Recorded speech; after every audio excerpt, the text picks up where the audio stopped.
What is going on, everyone? My name is Robbie. I'm a profitable sports bettor from Massachusetts. I also go by the name Closing Dime. I'm the owner of the Sharp Money Discord and a content creator for Outlier.bet. Today, I'm going to share with you my top 5 tips to become a more profitable sports bettor. Tip number 1 is attack low liquidity markets. Low liquidity markets are the perfect place to start your profitable sports betting journey because these are the markets that the sportsbooks don't really focus that much on. They don't take large wagers from the public, which means their lines don't have to be that sharp. These are markets like no run first inning baseball games, Canadian football, Korean baseball, minor league baseball. Like those are low liquidity markets where if you compare them to like an NFL game, you're talking about sportsbooks taking $10,000 to $20,000 wagers instead of those low liquidity markets are only taking a couple $100.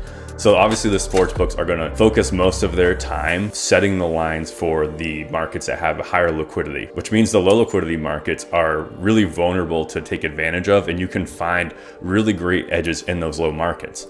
Now, obviously, once you start scaling up and you want to bet bigger, you're not going to be able to focus on those low liquidity markets as your bankroll grows, because if you're trying to get off $1,000 of wagers, you won't be able to on those low markets. But when you're first starting out, it is really important to attack those markets because there's just so much profit to be made there and so many edges to be found. Tip number 2, be disciplined with your bankroll and unit sizing. Proper bankroll management is key to long-term success in sports betting. By keeping your unit size under that 1% of your bankroll range, you'll survive some of the harsh downswings that all sports bettors will face. If you try chasing your losses by increasing the amount of money you are betting per play, then you are putting yourself at extreme risk of burning through your entire bankroll. It is really important to adjust your unit size, what I would think is every month. So at the end of every month, readjust your unit size whether you're up or down. If you do not increase your unit size at the end of every month, you are going to severely limit the growth of your bankroll. It's really important to scale up as quickly as you can when you're sports betting. So changing your unit size and increasing as your bankroll goes up is perfect. Tip number 3, focus on promos and boosts. There are hundreds of thousands of people donating money to the sports books every day. Promos and boosts are basically the book's way of giving back to the people that have generously donated their money to the sports books. Most of the books will put out really good promos that show a lot of value.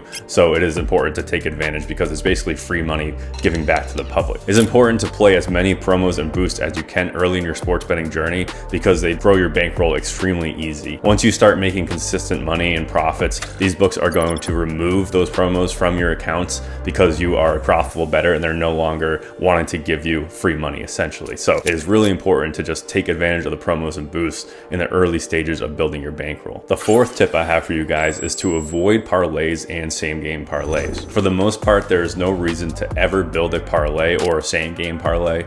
Introducing parlays into your betting strategy is really just introducing variance for no reason. Sports betting is already a really volatile market, so there is no reason to make it worse. Casual bettors always want to win big and can't really resist the urge of building these massive parlays with huge payouts. But sports betting isn't really about getting rich quick. It's about an everyday grind, making small profits every day. So it's no coincidence that sports books promote parlays and same game parlays so much because it is extremely profitable for the sports books to have their customers betting parlays and same game parlays. It gives them a really high win percentage. Same game parlays are probably the worst bet on the sportsbook in my opinion. Some of those lines you are paying about 10% tax on those lines, so definitely avoid same game parlays at all costs. Tip number 5, continue to educate yourself. This is by far the most important tip you will ever receive when it comes to sports betting. Learn as much as you can and develop your own strategies. You do not want to depend on someone else to find bets for you. Being able to identify your own profitable sports bets is the only way to truly make money in this field. The sports betting space is loaded with people trying to sell you picks and information that is just useless. I would say over 90% of the cappers you see on social media, they're just trying to sell you a bunch of junk plays with basic data backing them up, and they're really not profitable bets. If they truly had an edge in the market, they wouldn't be selling picks to you for a few bucks. They would be down in Vegas actually beating books making real money. If you're interested in learning and educating yourself every day, you will make money in this field. Being focused and wanting to learn more is just so important. Different angles are found every day that weren't there days ago or months ago, and then new plays that used to work years ago don't work now. So you need to always be constantly evolving in the sports betting market.